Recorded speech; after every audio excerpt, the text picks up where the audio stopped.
What is up, everyone? Welcome back to another episode of Man Bites Film, episode 115. 115, bitches! Pew, pew. Yeah, let's get this on a roll. As always, I am your host, Branden. Joining me is the man that is always super, super excited, Lewis. Yeah! The man that always has issues, computer issues, William Phoenix. Wow, called out, asshole. Thanks. Jesus. You know, I said I would love it. It was like 2 minutes. No, I know. Yeah, you know, I mean, that would love. And of course, last but not least, hey, it's Zach. It's me, Zach. Hey, Zach. Hi, everybody. How are the boys doing? How was your week, everybody? Fucking phenomenal, man. Really? Because I lead a boring life. A very He's like, boring tell me. So, you know how GalaxyCon does like the what do you call it? The little free Q&As and stuff like that. Instead of having a convention, you have an online convention. I'm sorry, but what is GalaxyCon? I've never heard of that one. It's a convention, but it's an online convention that they're doing instead of like SuperCon and all that stuff. Okay. It's the same people from SuperCon, Mike and these guys from SuperCon, and they what do you call it? Decided to do it all online, and they called it GalaxyCon now. And we just recently got today. Actually, it just came in the fucking mail. The Tim Curry autograph that I ordered like 2 months ago from them. Damn. And I'm like, oh, sweetness. When I opened it up, I'm like, it's delivered. Why is it not here? It's delivered. Because, you know, the U.S. fucking Postal Service sucks balls. Hashtag thanks, Trump. Oh, Postal fuck Service. off. How old is Tim Curry now? He has to be in his fucking 80s, dude. Actually, you know what? I'm on the world of Google. Here we go, people. We're about to hear it. The clicking and the clacking. Yeah, he is actually not. He's 74. Oh, yeah. But I forgot what condition it is that he has. That He had a stroke. Yeah, I think right. Yeah, he had a stroke. He has a condition called I can't move half my fucking body. Dear God. And William. I feel bad for him though, because like him and like also like Stan Lee, like I get Stan Lee was always about the fans and wanting to be around them, and he didn't like he cared, but he didn't really care. But Stanley someone like Tim Curry, that's literally like he's in a wheelchair. Like we see we know Tim Curry. Tim Curry, dude, it was depressing me, seeing I put him up there with like Robin Williams. You know, he's a man of many faces, a man of many places and voices. And the man is in a wheelchair, can barely move. And I don't know how much he gets into like going to conventions and how much it's like the people around him that are like, this is what you're going to do. And this is what we're going to bring you. And I see pictures of him with fans, you know, and obviously you can't go near him or touch him because when you also have a stroke, now he's very, before the pandemic, you're very susceptible to, no, that's the wrong word. But they actually had him that you could actually meet him and greet him like 3 years ago in Tampa, MegaCon Tampa Bay? Yo. And I mean, just a couple years ago, he was the narrator in that awful Rocky Horror remake. Like, he's still good. He's still fun. He's got the timing down. Ironically enough, I didn't know, actually, it was my stepdaughter that actually brought up that he was actually in Scary Movie 2. And I was like, what? Yeah. Uh-huh. Mm-hmm. I did not remember that. This blew my mind. If any of you have ever seen The Wild Thornberrys, that Nickelodeon show, Yep. He's the father. Nigel. He's the dad. I didn't know that. Oh, yeah, he's prolific in voiceover work. And most recently, he played Palpatine on one season of the Clone Wars. I think it's the Netflix one. Yes. I didn't know that. Yeah, he's done a crap load of voice work, dude. He was in. I liked him a lot in Muppet Treasure Island, but I loved him as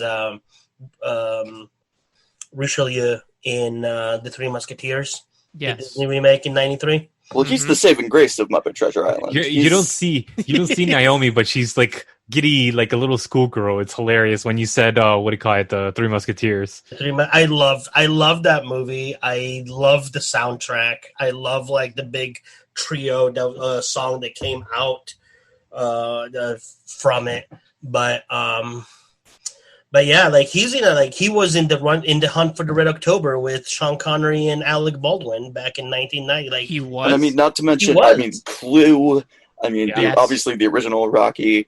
I mean, like Congo. he's got Spamalot. Even his stage work is amazing. Gully, come on. Yeah, You gotta represent Ferngully, brother. He was. I don't know who he was. I gotta look that up. But apparently, he was in the Little Mermaid TV series.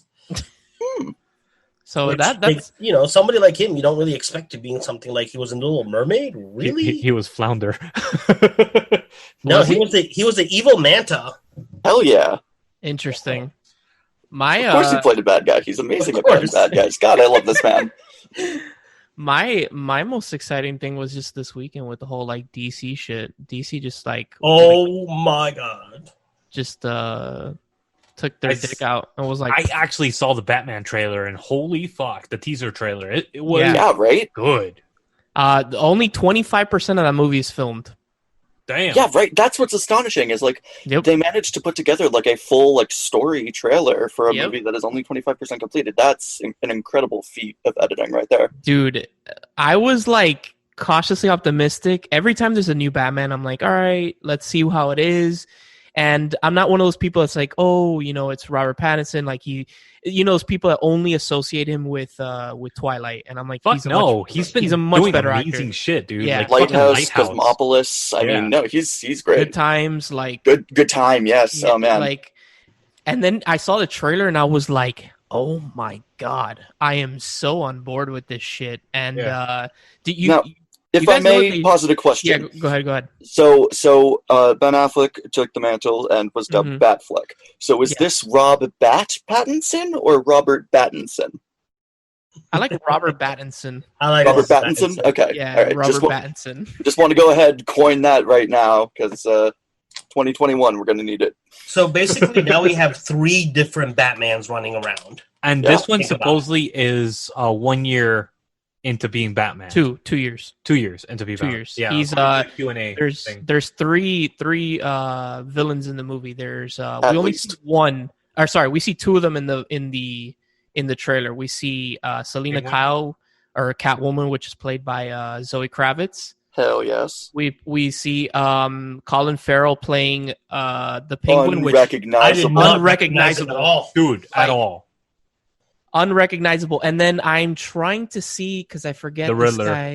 Paul Dano plays the Riddler. Love Paul Dano. But he's like, you don't even see his face because he's got like that Zodiac killer mask. Like, I don't even know if they show him at all in the trailer. They do, because I mean, if he's the one that's like right at the very beginning, I don't think that's him. You hear like the tape, and then you see him like taping somebody the person's. Yeah, we hear him at least. He definitely. Yeah, you talks. definitely hear him talking. And one thing I did like was that they kept how brutal he can be. Like that scene where he starts like beating the dude. And dude, that's like right out of the video games. That was great. I was like, damn. Like the sound of him hitting, I'm like, if you close your eyes, it's like somebody's playing Arkham Asylum. Everything was great. That was definitely the cherry on top. But everything, like Wonder Woman 1984 looked really good. Yeah.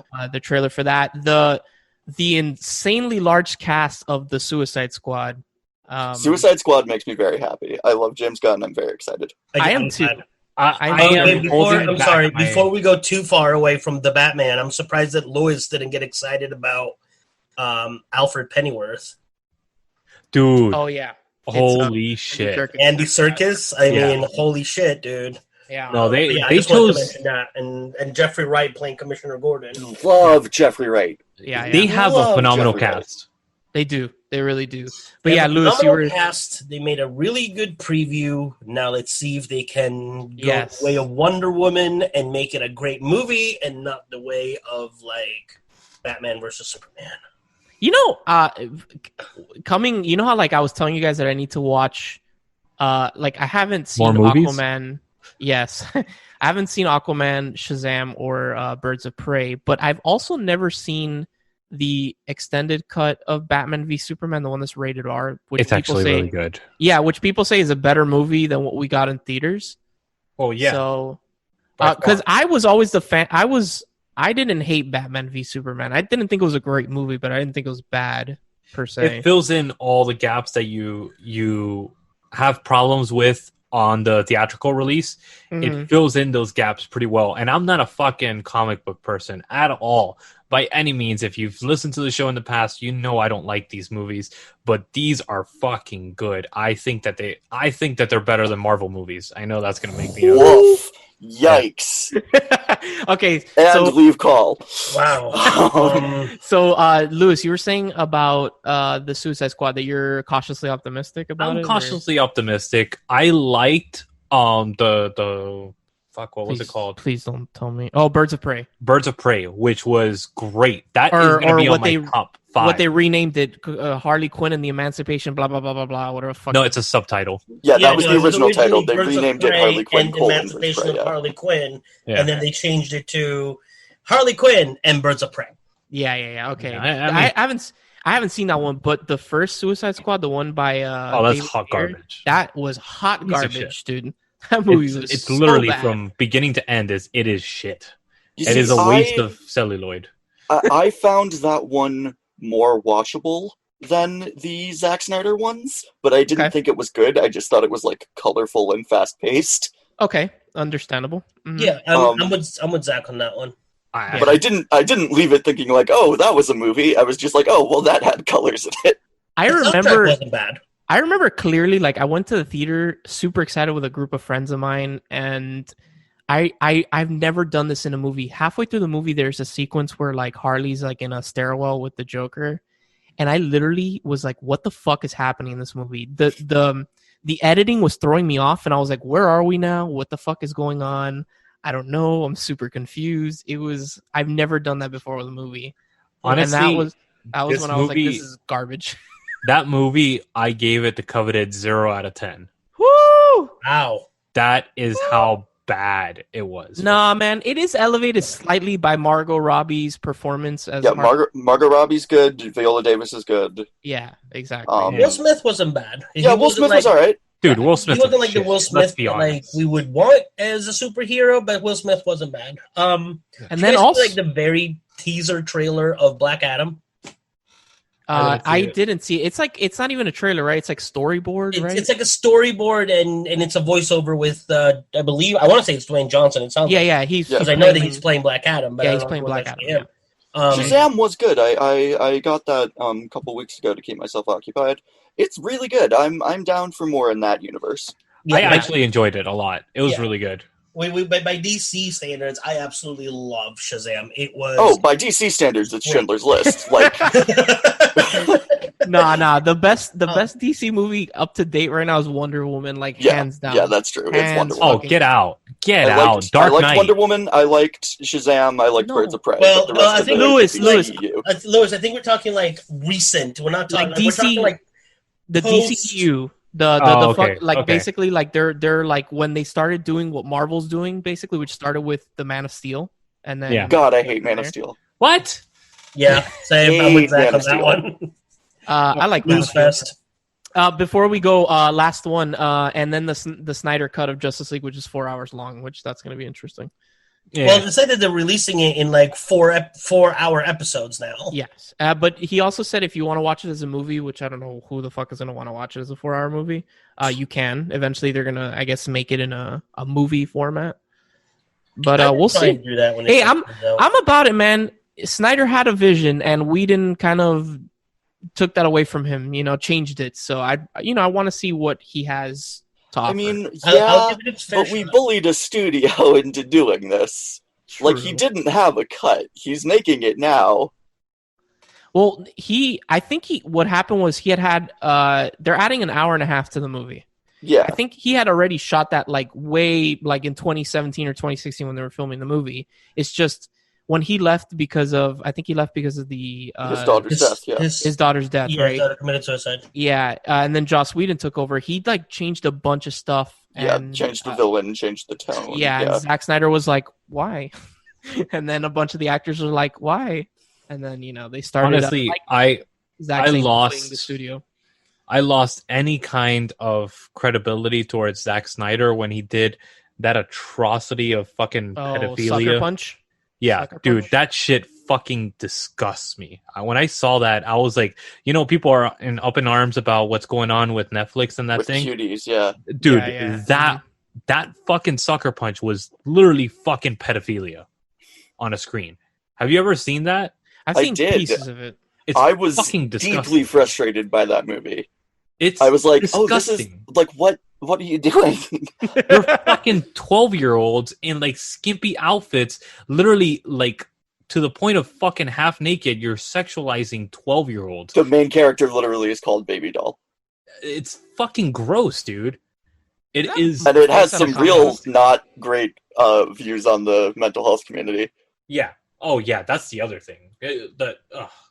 Is that movie based on a comic book, or is that like a but it feels like it should be, right? Yeah, that's what I'm like. But it was pure Snyder. It was the way that it looked. I honestly thought that it was based on either some dark anime that I had not heard about or a video game that I hadn't heard about. Yeah, it really felt like a video game, but it was whatever. How great is the Guardians of Ga'Hoole?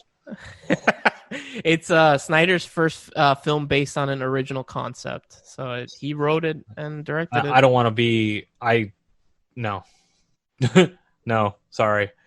Zack Snyder, keep to the non-original material because you got a sick fucking mind if you think that's good. Yeah, he's working through some stuff. But anyways, so today for our first segment, as you all know, we usually do Spiel Binge. Spiel Binge. But Lewis, being the weirdo that he is, decided to do something a bit different. Yes. So Lewis, I'm excited to find out what's happening. Yeah, take it away, Lewis. What's going on? Well, no, not me. Naomi is taking the reins on this one. So if you're a fan of Midnight Movie Nerds, if you've checked us out before, she is the co-host on the show. She's also your fucking fiance. You could say that too. Yes. It's like, hello? No, I don't get credit for that kind of thing in this environment. Jesus. Hi, Naomi. It's me, Zach. It's Zach. Hey. So today I am bringing back the last time we played. I forget what I even called it last time, but I'm going to test the movie trivia knowledge of the Man Bites Film Boys. But this time, instead of them needing to guess a movie title off of clues, they need to name the actor after I list some of the iconic characters that they've played. But to mix it up a little bit, I am pitting the three movie boys against Lewis, who always seems to take this stuff. Fuck you, Lewis. You're going down, bro. If Sorry. the team wins against Lewis, there's going to be a special surprise on the Man Bites Film Facebook page. So, you guys, I'm depending on you to take him down. Put your fucking phones down and computers. If I hear click-clacking, I'm going to be like calling bullshit. No, yeah, you can hear me if I'm typing up on my computer, bro. I have the loudest fucking keyboard on the face of the earth, so you're fine. Unless it's on my phone. That goes to you, William. I'm kidding. I won't do that. I barely pay attention as it is, so you know. This is now, very have we all true. been tested for performance-enhancing drugs? Wait, what'd you say? Have we all been tested for performance-enhancing drugs? I feel like William is like 70% invested in the show, and then 30% he's like off in La La Land doing his own thing. I love you, bud. I am so definitely more invested than that. Jesus Christ. All right, Naomi, take it away. How are we going to do this? Sounds good. So I'm going to start listing off the character names. As soon as you figure out the actor, call it out, because the first one to get it gets that round of it, okay? So no bell ringing, no bell ringing. Hold on, no, hold on. No. Why are we doing 3 versus 1 when it's a category that I suck at? Because you're a jackass, and this is much due vengeance on you. Naomi, I fucking love you. Oh, thank you. All right, to get us started, I'm going to start naming off these character names. Once you figure out the actor, call it out. Zach, come on. Lead us into victory. Oh, wait, no, she was saying Zach. All right, never mind. All right. Zack Snyder. Are you ready? So, Harry Sanborn, Melvin Udall, President James Dale, Joker. Jack Nicholson.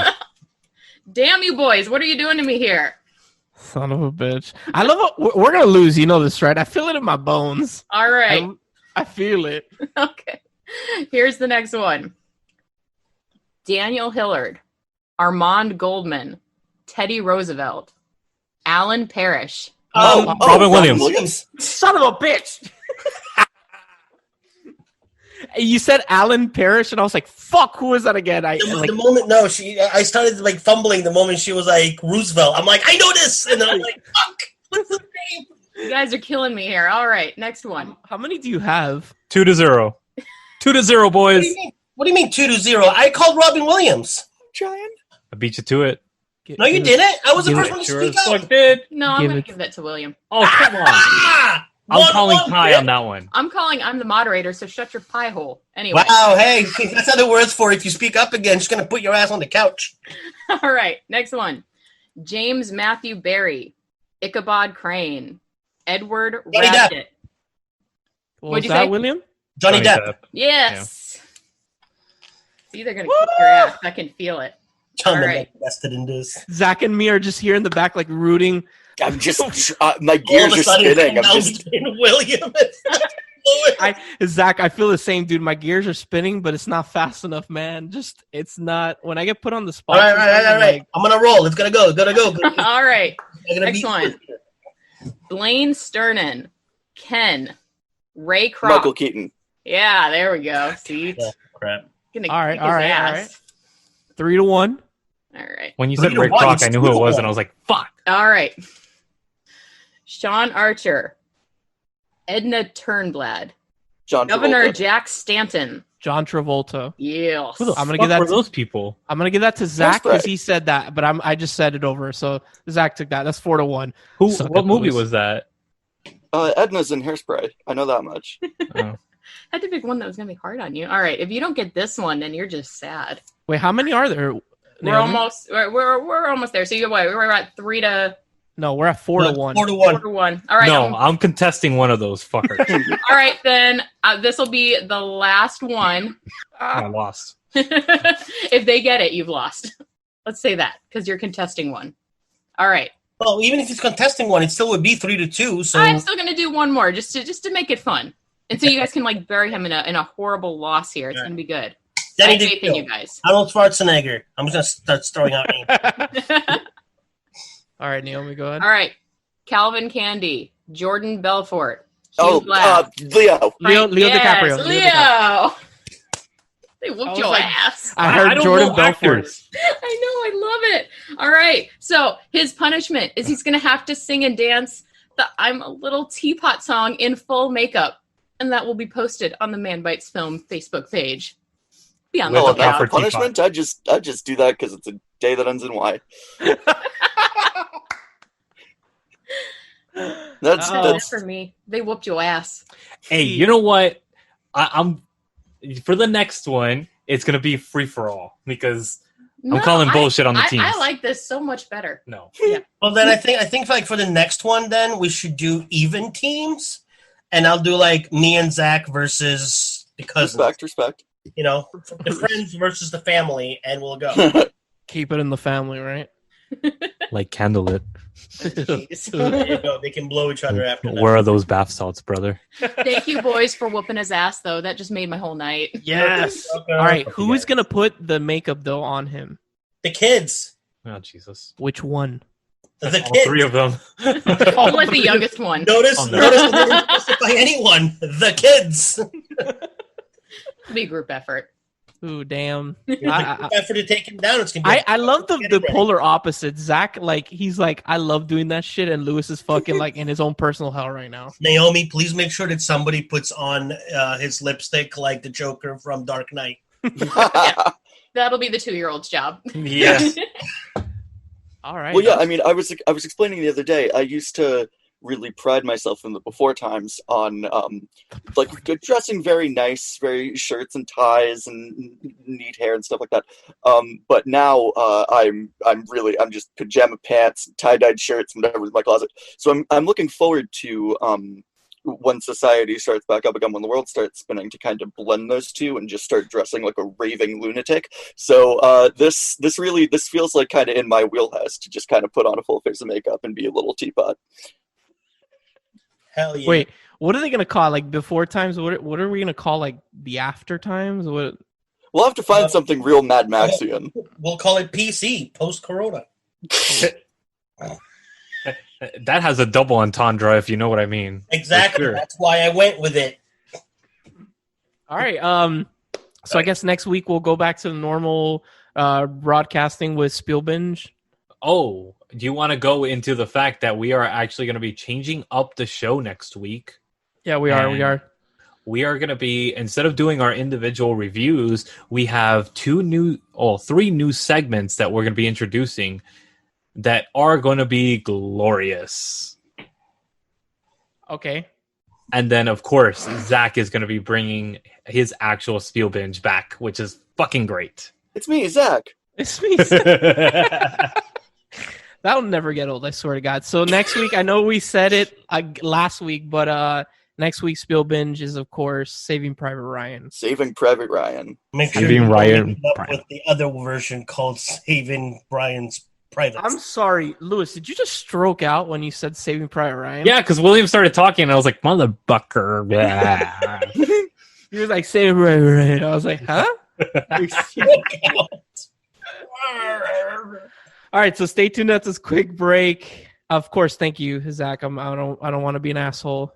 Thank you, as always, for joining us. Of course, this is fun. Love you guys. Awesome, thank you. And, of course, stay tuned after this quick break, and we'll come at you live with the main segment of our show, the main review, Rushhour. Wear a mask. Yes. Huh. Welcome to an exploration of sight and mind, a travel through the world of films and the artists that bring you these masterpieces.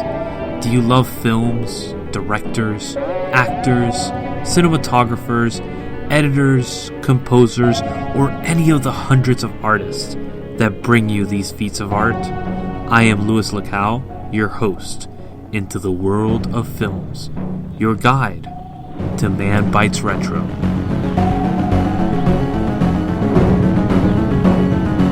All right, guys, welcome back for the main segment of our show, live, the main review. This is William's pick. I had a brain fart there. I forgot whose pick it was. And this was my most hated genre ever. Lewis, fuck you. You know what? Like, it's a fucking fish out of water. This is a common fucking genre. No, it's not. It is a common genre. Dude, literally, it's never happened to me on the show before. He was having a titty attack. I was like, I don't know. My brain literally went mush. I couldn't put one and two together. Literally no films came to mind. So, but whatever. Let's get into the main review, which is Rushhour, which is streaming on, at this point, by the time you listen to this, for like 3 days. We picked it at a good time. I don't know if you guys noticed. There's only 3 days to watch 1, 2, and I'm assuming 3 on Peacock. Where? On Peacock, the free NBC streaming service.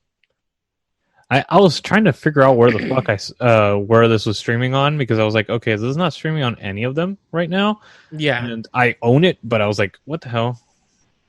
Yeah, no, it's streaming on Peacock for by the time you listen to this, probably like 3 days, like 2 or 3 days left. It does have ads. Like there's like 4 or 5 ads throughout the movie. They're not bad.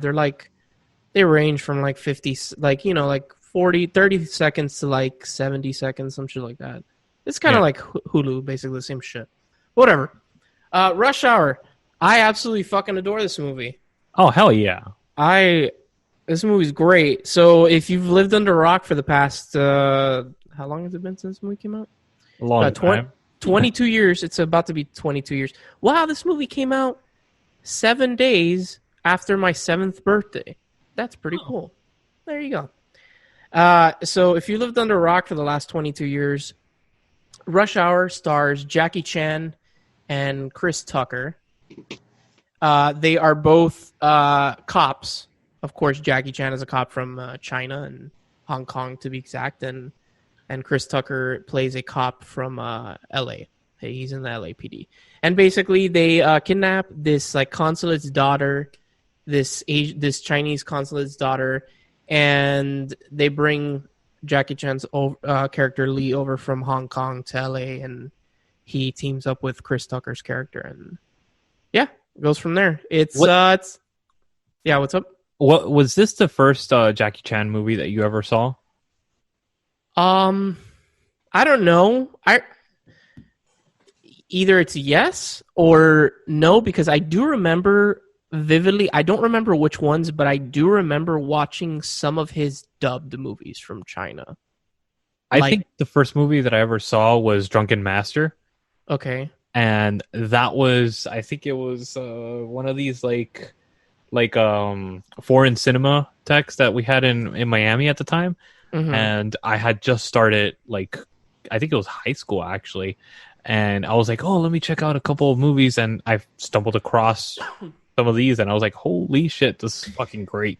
I watched... I always loved like kung fu movies. So I watched this one, or again, like I said, the dubs of like his old like Chinese movies, like Police Story and all that shit, because my uncle used to work at a flea market, and the stall next to him was a person that used to sell some like bootlegs. like bootleg movies. And I'm pretty sure that's how I watched those movies. Like my aunt, like she would take me to visit him. We would like hang out there, and we would sometimes buy movies from, because the person was his friend, the one that would sell the bootlegs. So I'm pretty sure that's how I saw it. I don't remember which Jackie Chan movie it is, but I know him. I can picture like kind of in my head that he seemed very young. So it's probably like one of the older ones. Yeah, it's one of those. So just a little backstory of what Jackie Chan actually started off. He started off as a stunt coordinator actually, and then actually a stunt actor moving forward. And then afterwards, he actually created his own stunt studio. And he was actually part of, I can't remember the name of the Chinese company. It was one of the bigger Chinese companies, movie studios, and he actually grabbed all the people from that and started doing these stunt shows for all these major productions. And there's a picture of him he was given some kind of award or something like that, and it's all his students and people that he brought on the original cast. Basically, it was fucking. I'm so overwhelmed. I love that video. Yeah. By the way, really random. When I was watching Rushhour, is this the movie where like Jackie Chan didn't really know how to speak English? No, he knew. There was a movie I could have sworn there was like a movie that he filmed like early in his career, or maybe like around this time, where he did not know how to speak English very well. Well, I mean, he didn't know how to speak it very well, but he knew how to speak it well enough. There was one movie that I think I know which one you're talking about that was completely dubbed.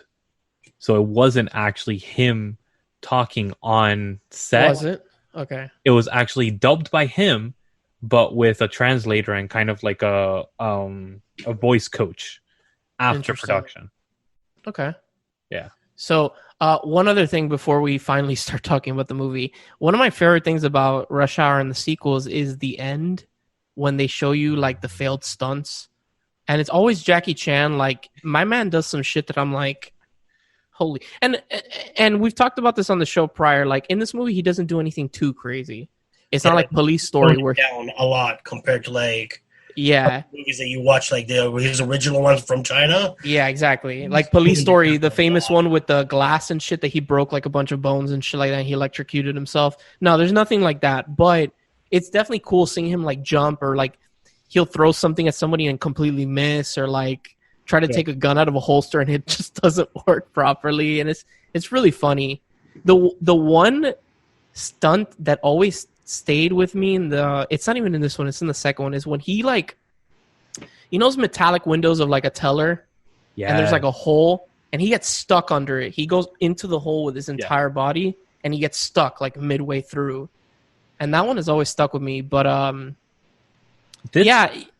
this has a lot of cool, very, very much the Asian style of filmmaking to it, but it also has Western filmmaking in it. And I love how this kind of merges those two subgenres together. And it does like the buddy cop and the kung fu action movie, genres, and it mixes them so fucking well so a little backstory. Kung fu movies in the United States were actually a huge draw to the African American community. It's very well known and very well documented that in inner cities, in African American communities, there was cinematheques that only played kung fu movies. It was very exploitative, and that's actually where exploitation films spawned from, was from kung fu movies, and studios saw that there was a huge draw to them, so they're like, okay, let's actually make more exploitation films. That's why they started doing black exploitation and all these other subgenres that came out of the kung fu craze that happened in, I think it was probably like the mid to late 70s, I want to say, if I'm not mistaken. I could be mistaken by that. Yeah, yeah. With you mean like the Bruce Lee movies and shit like that? Like the Bruce Lee movies were not actually well received, believe it or not. Interesting. Not in the United States. Okay. It wasn't until his death, actually, ironically enough, that he actually got noticed here in the United States as a major actor. Did you know that Bruce Lee and Jackie Chan actually share a scene together?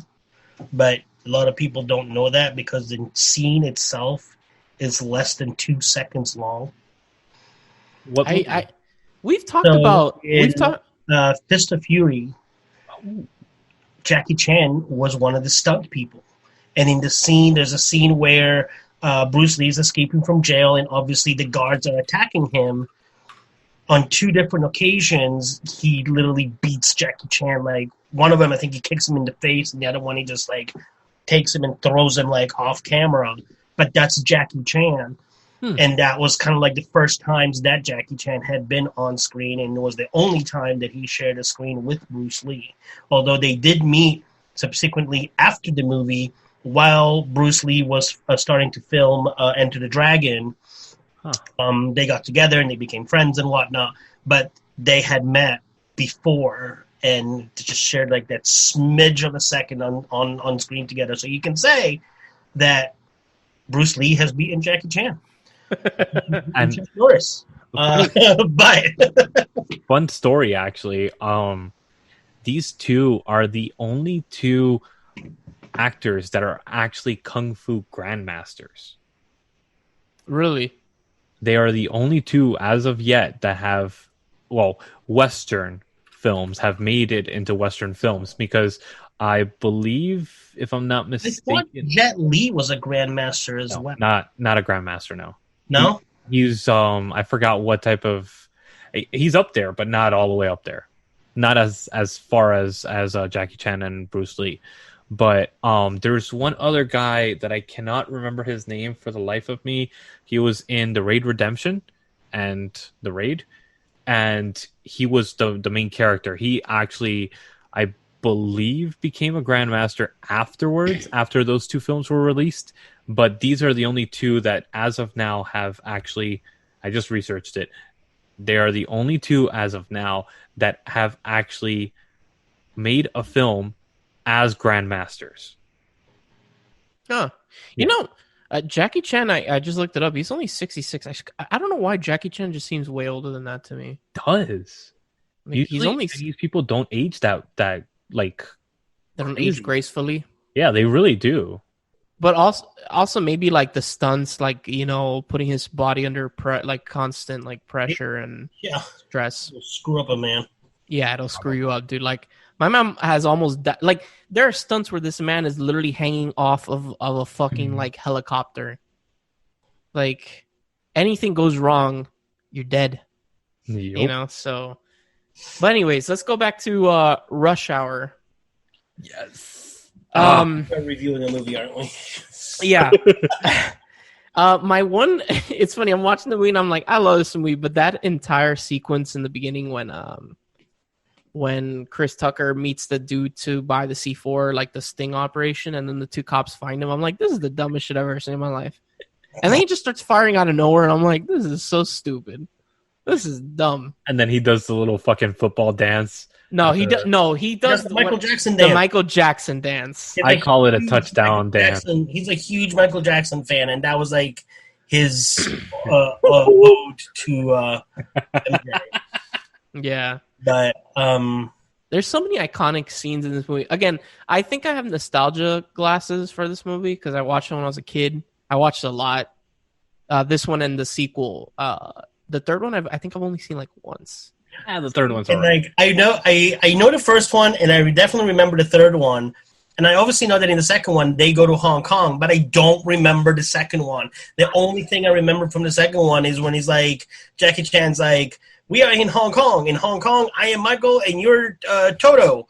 And he goes, Tito, Toto's what we had for dinner last night. Also, the non-politically correctness in this movie. This is one of those movies that's like, would not be made the same way today kind of movies. You know? Especially with Chris Tucker. Oh, my God. You know what's funny? The sequence when they're in the bar. Yes, that's what I was gonna say. And he says, "What's up, my?" And then he says the N-word. You know, it's I had like the subtitles on, and he's not dropping the hard R. He's like, you know, he's doing the one with the A at the end. But they literally write it in the subtitles with the hard R, and I'm like, God damn, Peacock, no chill. NBC has no chill in this fucking movie, dude. It threw me off. You know, it's funny. Like that one didn't. As a kid, I guess, you know, I don't know what that word is, so it didn't like phase me. But now as an adult, I'm watching. I'm like, okay. And then the part when they go to the jail to talk to the guy, and he's like, bro, I bought that weed for both of us. Like, I'm like, dude, this Chris Tucker's like a crooked ass cop, dude. He's such a crooked ass cop. I do love the bar scene with Jackie Chan in the pool table because that's vintage Jackie Chan. Like, it's like obviously very much written in the script for him and for him like to just be like, be yourself, show us what you got. Do your shit because it's just, you know, Chris Tucker's out of the way. He's just him, and it's just like I'm watching it and I'm smiling because I'm like, this is Jackie Chan right here. Like, yes. I love at the end when they do like the little like bloopers. He like one of the guys hits him with the pool cue, and he just punches straight through it, and he's like, "Whoo!" Like my hand is so powerful. I'm like, yes. But it's definitely a corny movie. Oh, it is. It's played for laughs, but it's fun. It's played for laughs, but it is definitely fun. Like it's like. Do they ever really explain what the whole reasoning behind the actual antagonist of the movie is? He's a bad person. Yeah, he was a bad person, but basically he was the guy. Like at the beginning of the movie, you see like Hong Kong is separating itself from I forgot what it was because it was going under like Chinese rule, and he was basically giving up. I think he was England. The police. He was making money off of Hong Kong and then having to give it back to England or the UK. He was losing all this money. So this was his way of like getting his nest egg. Okay. That's pretty much what all the premise was. It wasn't much of a, you know, let's be honest. There's no world domination behind this. Let's be honest. He's an albino, so automatically an albino is going to be a bad guy. Whoa, you're talking about the Asian guy? Yeah. The Asian guy was a henchman. He wasn't the guy in charge behind it. The guy in charge behind it was the white dude. Yeah, but the albino Chinese dude was the bad guy. So, of course, he's the bad guy. And he's not albino. He just fucking dyed his hair blonde. Yeah, he's albino because his eyebrows are dark. Asians love dyeing their hair like blonde for some odd reason. Yeah. He looks albino. I don't know why. No, he's not. You look like a penis, but it doesn't make you a penis. And then we get that great one-liner from Chris Tucker. Wipe yourself off, man. You're dead. I was just like... Yeah. There's so many great one-liners in this movie. When he gets kicked in the face, and he's just like, which one I don't pick me? I love that scene. Oh, my God. And then the scene when they talk to the old man when they buy the Chinese food, and he's like, I'm no bitch. I fucking love the one-liners in this movie. It's just so much fun just watching this movie, especially if you grew up with it. It's just it's a fun watch. It gives that nostalgia feel to it. Mm-hmm. It has that buddy cop element, very much like a Beverly Hills Cop. Like a lot of these movies from the late 80s, early 90s had that. It feels fun to watch. It definitely feels fun. It's and you can watch with the family. Hell yeah. This one and the second one, I love both of them. The third one, again, I've only seen like once, maybe twice. I don't particularly remember. Also, I don't know if you guys are aware of it or not, or remember, but there is a fourth one due out summer of next year. Oh, fuck off. No. No, I'm being serious. No, I know. I'm just saying fuck off. Well, it may be. I think it may be getting pushed back because production was supposed to start late this year, and we all know the kind of world that we live in right now. So it may be getting pushed back a little bit, but didn't Chris Tucker find Jesus or some shit? He did, but then he also found that the paychecks are a lot bigger when it's not from Jesus. Oh, he also found a donut, dude. That man has gained some crazy amount of weight. Yeah, haven't we all, dude? Haven't we all? No, but he looks like fucking Jabba, dude. That man has grown. Yeah, but I mean, like, Martin Lawrence doesn't exactly look like old school Martin Lawrence, but he didn't look good in Bad Boys 4, so, you know. Yeah, but Martin Lawrence was always a little chubby, and he lost weight for movies and stuff, but if you remember Martin, like, dude, he was a little chubby. Also, but I mean, like, now he's a lot of chubby, and I'm not fat shaming because, I mean, go on our website, Man Bites Media, I'm fat, so I'm not going like, oh, he's fat now. No, he's fat. He's not me fat, but he's fat. Also, the iconic war scene when they sing the song and they're just like there together, and I'm just like, yes. And then they do the little sequence where he's like teaching him how to like grab the gun out of someone's hand. It's a feel good movie. It's funny. It's a blast. It's definitely it's a banger in my opinion. Oh, it definitely is. Like a fish out of water, one could say. Fuck you! I hated this goddamn segment. Never again. All right, boys. So what do you give Rushhour? I will give it a 9 out of 10. Woo!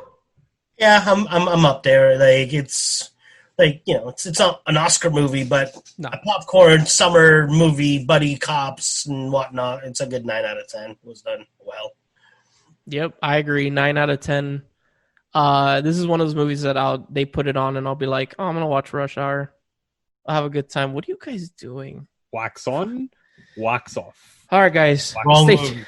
Stay tuned at this quick break when we come at you, not live, never live, with the final segment of our show, the individual reviews. As the songs of awakening rang through, the world was created. The silence was broken. Middle-earth, with its rolling hills, broken mountains, flowing rivers, and beautiful forest, was created. Cellar Door is a journey into the mythology, the mystery, and the beauty of Middle-earth. Sit back. Close your eyes. And imagine.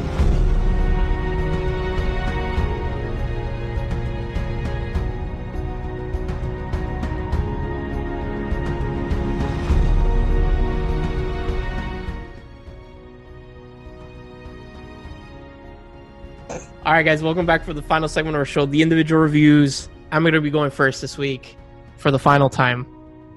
We'll talk about that after. But, so I had a really hard time, as I was saying earlier in the show, with this fish out of water. Dude, I don't get it. How do you have a hard time finding fish out of water? I literally sent you like a link of like 25 fucking movies that you could choose from. Actually, the link that you sent us was mostly TV shows and movies because I looked at it and I'm like, stand back. All right, in the hand like right 6 now. Seasons of this shit. Wait. So, wait. What the fuck are they doing outside, dude? I hate my neighbors. I don't hear shit.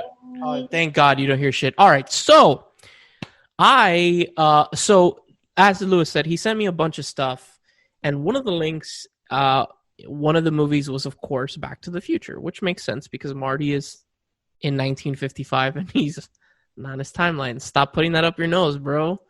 So I haven't been paying attention to him. I was more enthralled into like, is he reviewing Back to the Future? No, What? so call back. Because of DC fandom this past weekend, I wanted to get into the animated DC universe. There are 15 movies. They started in 2013 and they ended very recently with the 15th film. So, of course, I haven't seen any of them, so I wanted to start with the first one. The first one, which is called Justice League: The Flashpoint Paradox. and he thinks time travel is fish out of water. And I'm like, no, it's not fish out of water because it's time travel. It's fish out of water because... If it's time travel, like... Marty's time travel fish out of water because he's not expecting to go back to 1950. Exactly. Neither is this guy. No, but it's not. If it's by accident, then it's totally fish out of water. If it's not by accident, then... So, let me give you... It's the same character that he's running into. Marty is running into his parents, which makes it that much more of an awkward situation. Or into the 1950s, very much like a Pleasantville or something like that. Let's hear what... I'm intrigued. So, Brandon, take it away. Okay. So... To give you a little bit backstory, the movie is based off of a storyline in the comics that was meant to basically relaunch the DC universe, right? In the comics, right? Which eventually became the New 52. So whatever. The main character of this movie is the Flash, Barry Allen. Whatever. He's, with the Justice League, and then he's a cop in Central City. He's married to Iris West. His mom is dead. Has been dead since he's a kid. I don't want to see your booger. Stop. So he wakes up one morning. I don't mean to cut you off, but like it just dawned on me. We didn't talk about it when we were talking about the review, the previews. You guys saw the Snyder Cut preview, right? Nope. Yeah, I did. Is that what's her name? Like there's the part where like he's saving a girl and he's looking down and it's an African American girl looking back. Yes. That's her, right? That's Iris West. Yes. That's Iris West. Yes. Cool. All right. Yes. I was like, oh my Who's God. Iris West? His wife, basically. Barry Allen, the Flash's wife. So basically, he wakes up in what he thinks is his timeline, and he notices that no one knows who the Flash is. His mother's alive. He's not married to Iris West. Batman doesn't exist. Batman is not Bruce. Batman is actually his dad, Thomas. Basically... in this universe that he created, you're gonna get me to go start watching all this shit. They're all streaming on. By the way, this is streaming on HBO Max. All 15 movies I think are streaming on HBO Max. Lewis, stop yawning. Okay. I hate you. So, in this universe, in Crime Alley, the night that Bruce's parents were supposed to be killed, the gunman shot Bruce and killed him. And Thomas became Batman, and Thomas's wife, Martha, lost it, and she becomes the Joker. So I heard about this. So he's in this like timeline where everything is wrong. Superman is not in the timeline. Atlantis, Aquaman has flooded all of the United Kingdom. Basically, he's at war with Wonder Woman. Diana, give me a second. I'm gonna mute. Sorry, I was going to cause some static, so that's why I muted myself. So that's why I picked this movie, because he doesn't do this out of his own, free will. He basically ends up in this alternate reality or alternate timeline by accident. So isn't that technically a fish out of water? No. I think it is. I read this. I think like it may not be as fish out of water as like... It's kind of like you got like those little circle charts, right? And like that's we have like the epitome of fish out of water, like we're talking Marty McFly, Labyrinth, and stuff like that. And then it gets a little bit bigger, so you're maybe a couple circles out, but you're still to me you're still on the target because this is not his doing. He's not going back in time to change it. He's not consciously putting himself in a situation where he knows what he's doing. He wakes up and all of a sudden it's like his entire world's upside down. So I'm okay taking it. I don't get this shit, like Lewis. Like at this point, it's not even a review. Like I just want to know. No, I want to hear what you think about this movie. Honestly, no, I enjoyed it. It's definitely like if you want, I'm excited because you know how like people say that the MCU is like really good and it's cohesive and like the DC like live action movies are not. If you're like into comic books, I've heard that these 15 films are actually really good. Like DC actually did a really good job with these 15 animated films. DC mind you, they're 15 animated films. 15, yeah. When? 15. From 2013 till now. They don't release in theaters. These are like straight to DVD. Do a year. That's pretty neat. Yeah. Well, that's what they've been doing.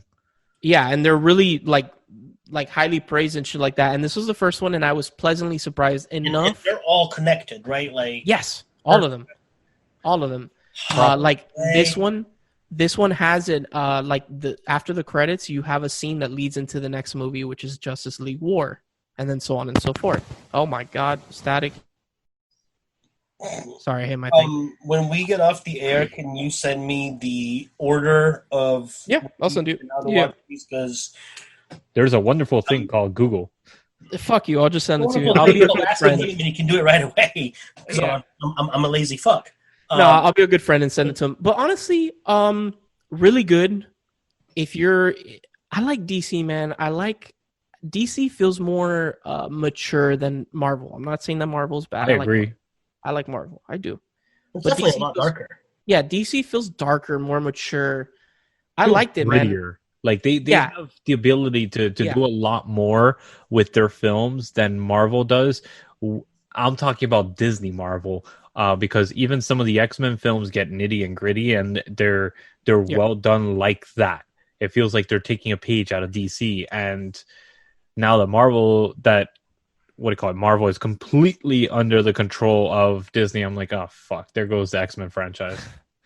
And I like this movie also because the Flash is the main character, and the Flash is one of my favorite superheroes. Really? So it's really cool. I liked it. Definitely some of the art style, like some of the dudes like seem really fucking jacked to the point where like they have these massive bodies, really small heads, and it just looks really funny and weird. Other than that, I saw something else too. Yeah. Other than that, I liked it, man. The fights were visceral. It felt cool. It I don't know. It felt like a neat fucking superhero movie. And we don't have a good Justice League movie yet. Maybe with the Snyder Cut, we'll get a better movie. But it's cool to see an actually good Justice League movie and to see a different timeline, because I'm a sucker for time travel and alternate timelines and all that shit. Yeah, same, very much same. So I feel like Flash was like DC's Peter Parker kind of thing. He was young, found himself with powers, and still trying to deal with like everyday life to life as a teenager, or as like usually like the younger one of the crew, and finding himself in everything else. But another thing that I don't particularly like, unfortunately, like. He's not the main character in this movie, but they have...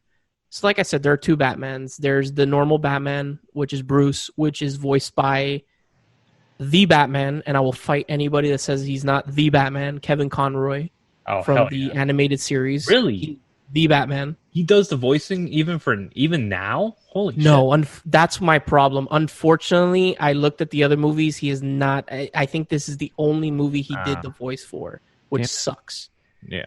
I'm not taking away from the other guys that will voice Batman in these movies, but Kevin Conroy is just so iconic. It's iconic. I mean, come on. It's iconic that like it's like when I see somebody else trying to voice the Joker in animated form, it's like all I hear is Mark Hamill. Give me Mark Hamill. I don't want to hear anybody else.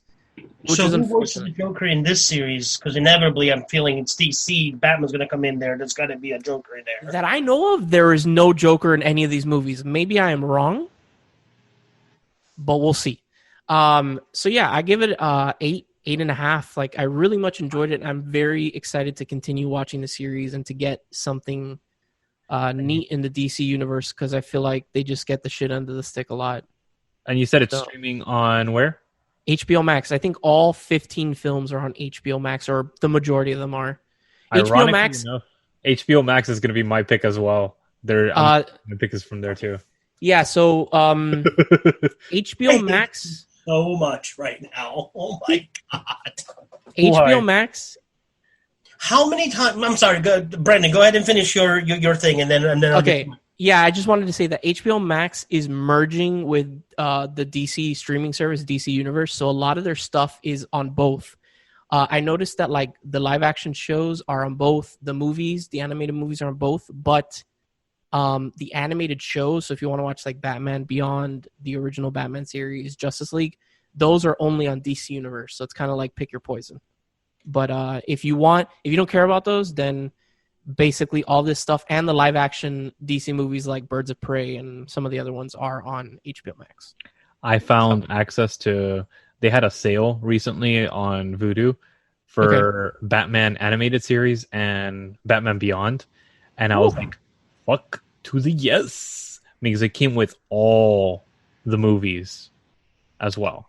Batman Beyond has a fantastic movie. Hell yeah. What is it? The Joker movie. Holy shit, I forgot. I forgot the Joker. Oh, Batman Beyond movie. Oh, Return of the Joker. Yes. That movie's really good. Like really, really good. And then the Phantom of the Mask. I think No, the Phantasm.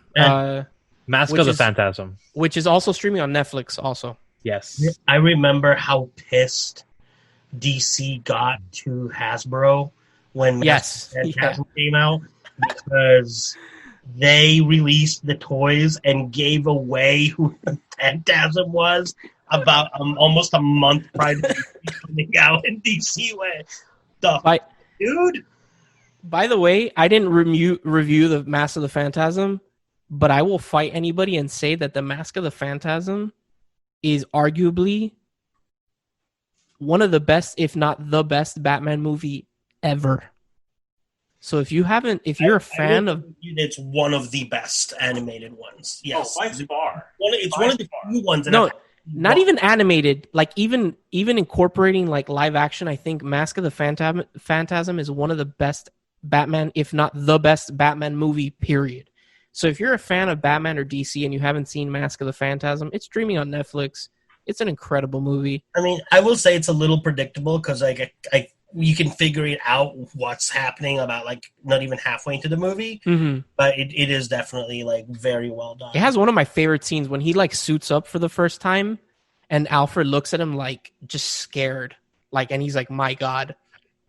I love that scene so much. But yeah, enough DC. So that was my pick. I guess so, William agrees with me that it's fish out of water. Lewis does not. Fuck him. It doesn't matter. Lewis, go ahead. William, what was that you wanted to say about HBO? Oh, we're 115 episodes in. And for the longest time, anytime that I went near HBO, I got shit from you. And I mean this jokingly, obviously. I'm not like actually pissed about it, but it's like you were like, "No, we cannot do HBO because it is a surplus and it's not a mainstream and blah blah blah blah." So I stayed the hell away from HBO, and now he does HBO. You did HBO last week. You're doing HBO again today. Fuck you and fuck your HBO. I'm doing nothing. I said we cannot do an individual review. What do you call it? A main review that is not one of the main three. Ah, gotcha. No, because I tried to do it. I tried to do whatchamacallit, individuals, and you were like, "No, can't do that." I'm like, "Fuck, fine." Look at that! I'm putting my dick down. That is beautiful. Right. By the way, Lewis is showing us a framed picture of the Batman the Animated Series assigned by a bunch of people. Kevin Conroy, Tara Strong, the one that plays Robin, Mr. Freeze, and what do you call it? Scarecrow. Oh, Mark Hamill's not there, unfortunately. No, I don't have Mark Hamill's. Damn. Yeah. Real quick, while we're still on DC, did you guys see the preview for Arkham Knights dropping next year? I'm more excited for the Suicide Squad game. We'll talk about that next week. Squad game? Yes. Oh, wasn't yeah, we can talk about excited about the Arkham Knights because I'm like, you get Robin, Nightwing, Batgirl, and Red Hood. Yes, please. We could talk more about this stuff next week on our new and reformatted show, which we'll explain more in detail at the end. Just a minute. Yeah. Lewis, go ahead. So, since we were doing Rushhour, I was torn between two movies that are fish out of water, and I was like, okay, what can I do? And then I realized there's a movie done by Cheech and Chong with Catherine O'Hare, Rosanna Arquette, and a couple other really phenomenal actors, including Griffin Dooney. And this is After Hours, directed by Martin Scorsese. I don't know if either one of you have seen it. No, I have not. What's it called? After Hours? Yes, After Hours. So it basically follows this character that he works in this kind of like very much like a corporate headquarters type of thing, and in New York. And he gets out of work and he's like, fuck, I feel like just kind of shitty, And he basically stumbles across this woman in this local cafe that he goes to, and she's like, oh, I'll give you my number and all that stuff, and you could come and buy this little piece of art. It's a sculpture that she's saying that her roommate does. And then madness ensues. It's literally like one of these like kind of awkward situation after awkward situation that he's put into. And Paul, which is the main character played by Griffin Dooney, and he's just put into one situation after another that is awkward. He gets put into like this weird, he walks in on this bondage situation, but if you've ever seen like Four Rooms, have either one of you ever seen those? No, these are movies that like. No, I think I've seen Four Rooms. It's been a minute, but I've seen 1995. Is that the one? Yeah. But these, it's very much like this. It's actually, amazingly enough, it's actually scored by Howard Shore. Interesting. Okay. Yeah, and this is a 1985 movie. Again, directed by Martin Scorsese, and it's the epitome of a fish out of water. I feel like this is one of those that this character is literally thrown into circumstance after circumstance after circumstance, and he's made to feel the most awkward ever in these situations. Like, he goes into a bar and there's something that happens in that bar that connects with a previous encounter that he had in that night. Okay. And all this takes place in one night. So he leaves work, goes to like a little pub, encounters this woman, and he starts this whole journey throughout the night, and then he ends up back at work in the morning, literally at dawn, as so the movie gates are takes open. place over the course of a night. Yep, and that's why it's called After Hours, because it's literally just overnight hours. Interesting. And it's such a fun fucking movie. Cheech and Chong play like a little through line throughout the whole film. Okay. And it's those kind of situational comedies, and a very dark comedy actually, and it throws you into moments that you're forever going to remember them because it's so like out of place. Mm-hmm. And I think it's something that you will enjoy watching. So these are streaming on HBO, all the different HBO whatever's, the HBO Max, HBO Go. Yeah. No, aren't they all disappearing? It's just going to be HBO Max. Yeah, supposedly. Yeah. Who knows when that will happen? Exactly. Eventually. Yep. So that's my pick. I give this one an 8.5 out of 10. It's a very enjoyable movie. If you like those dark situationals, it's going to be a good one to watch. Okay. All right. Cool. William? I went with a classic. It's great. People love it. It's easy to talk about. I mean, you don't get more fish out of water than Mulan. So, hey, that's a dope ass movie. Damn it, he turned the camera off right as I was waiting for his reaction. Be like, really? Look at his reaction. Look at his face. Look at his face. This is great. Oh, this is why we need to record more often with cameras on. This is. No, I'm my shriveled pussy face. Shriveled pussy face? What the fuck is that, dude? Mine is actually on Amazon Prime. It's got Daniel Radcliffe and Samara Weaving are the two main characters in this. Oh, okay. I thought you were doing the animated somebody Disney. that has the same name as Samara. What? No. He thought you were doing Mulan for real. Like, yeah, no, I know. That's why I was like, damn it. I'm like, I got him on camera. I got to see this. No, I'm doing Guns Akimbo, which actually recently dropped on Amazon Prime. And if it's not like a rental, if you have Amazon Prime, it's free. Is this the really famous like meme? Yes, where he has the two guns. Where you see him with like the guns that have been like nailed to his hands, and he's like wearing bear bear claw, freaking fluff slippers, and he's like, you know, when the wands don't work, these work a lot better, Ron. And I'd seen that meme for like everywhere, and I'm like, what movie is it from? And he finally dropped. Basically, the premise is what's it called again? I'm sorry.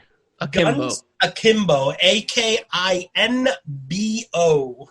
I think Akimbo means like dual wielding, like you have two of both. Basically, one gun. Sorry, it's he's a nobody, and he lives in the city where there is this underground company that pits two completely different strangers against each other, and they have to kill each other for the person to survive and move on. And in a fit of rage, he's having a bad day. He leaves a really nasty comment on the website, and they find him, and they knock him out. And when he comes to, that's when he finds out that he has been entered into the game. And Samara Weaving, who plays Nyx, who is like this unbeaten character that's like on this hot streak, is his opponent. And he finds out that he has guns literally nailed into his hands. And which puts him at a disadvantage because she doesn't have anything attached to her. She just, this is like forcing him to play. And then obviously he's trying to find his girlfriend and find out what the hell's going on, but he's got to hide the guns the entire time because he can't exactly go walking through the street. His girlfriend ends up getting kidnapped.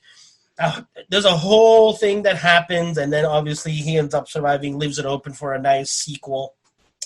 Okay. The movie is very much in the style of Kick-Ass, where there's a lot of gore. It's very violent. It's very violent, and there's a lot of, and I don't know what the name of the style is, where like the camera pans really fast, and then all of a sudden it goes into slow-mo, and then it goes fast again. Like, there's a lot of that. Like you ADHD cannot filmmaking, huh? ADHD filmmaking. Sure, we'll call it that.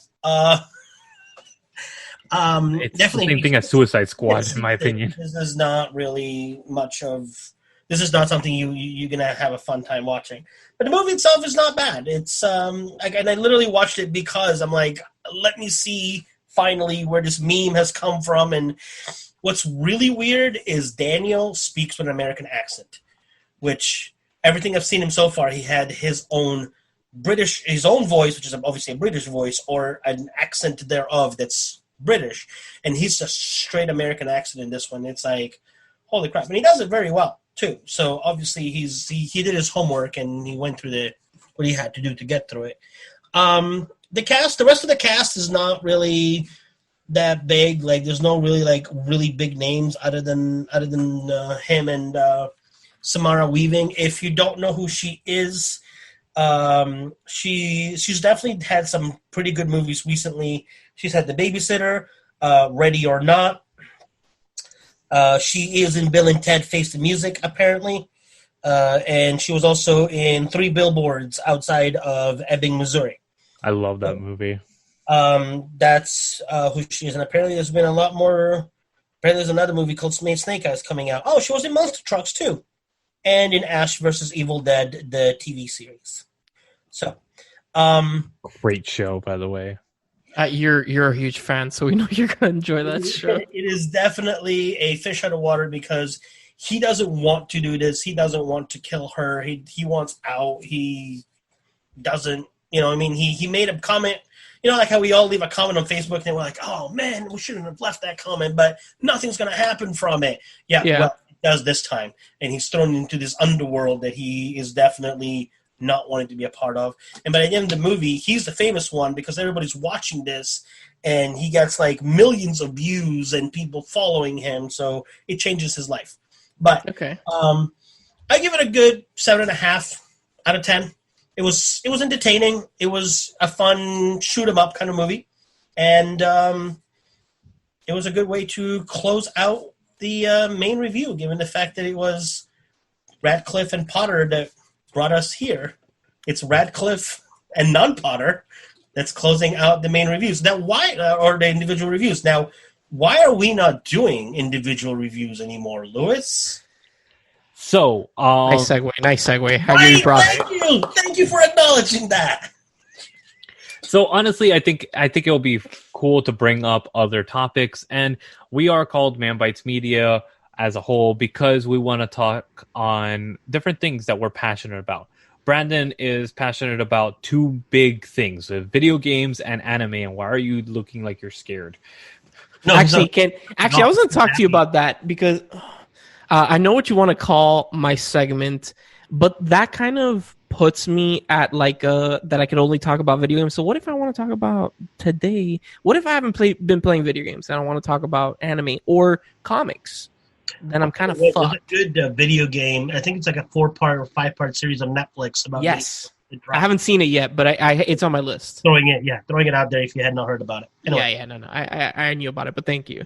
So yeah, can I do that? I know you wanna. I'm not gonna say the name of the segment because that's gonna be a surprise. But if I do want to talk about something, because I did not like my name at all.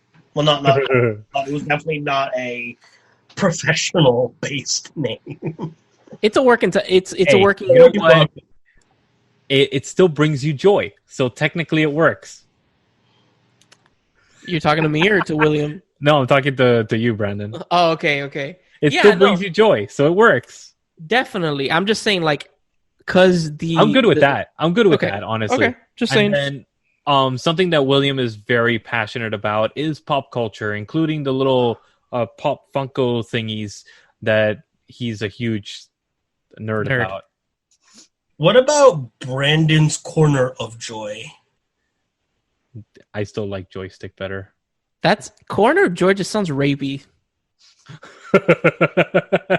Because Branden's joystick doesn't. It radiates him. Wow. Whatever, dude. And then I love movies. I will always talk movies whenever I feel like it. So I am actually going to put myself through the ringer, and Naomi is going to choose one Redbox pick for me every single week to watch. That includes anything and everything that is available on Redbox. By the way, we are still doing our main review. There will be a main review every week. And Spiel Binge. And Spiel Binge until that finishes. This is just basically taking over where we would have our normal individual reviews. Mm-hmm. We're just going to talk about or bring up a subject. Like, had they released Batman or if DC had spewed all over between now and next week, I would sure as hell be bringing that up in my comment section and be like, we're going to just bam to DC. Yeah, exactly. And of course, we're changing this to have fun with the show, but you guys let us know what you think. Let us know if you like the new segments or if you want us to maybe do something else. We'll definitely. Lewis, stop. Stop. Just looks like you're fucking jerking off that fucking scratcher, dude. It's weird. Whatever, guys. By the way, before we ended, I don't know. Not ended. That's past tense. I don't know if you heard about this, Lewis. The Stand adaptation is debuting in December. Oh shit! I didn't know they were going to release it in December. It's going to be on CBS All Access. Ooh. Yeah, I knew they were going to do it on CBS All Access, but I was like, okay, so I'll wait for that and get the free month and do Picard. All in one set. So we're still going to be doing the Wheel of Fortune for our main movie pick. So we have a few genres. Interesting. I'm sorry. Wait, before you spin. The first episode will debut on the streaming service on Thursday, December 17th. And new episodes of The Stand will continue to air weekly every Thursday with the series spanning 9 episodes in total, including a brand new finale storyline written by King himself. Ooh, interesting. So yeah, now you can spin the wheel of genres. The Wheel of Fortune. We actually have. Are you Vanna White? Because you're ugly as fuck, dude. Wow, she really let herself go. Fuck you. I'm gonna be doing westerns, comedy, sci-fi, Disney picks, grindhouse, action, girlfriends picks, thrillers, 1980s movies, drama. So let's see where the fucking wheel lands this week. Come on, Disney. I'm gonna laugh if it spins and it lands on Western. Girlfriend's Naomi's pick. All right. So Naomi has 2 picks for you, dude. Main review and the red box. This is, ironically enough, it falls on the time that it's me to choose, so she actually is going to choose.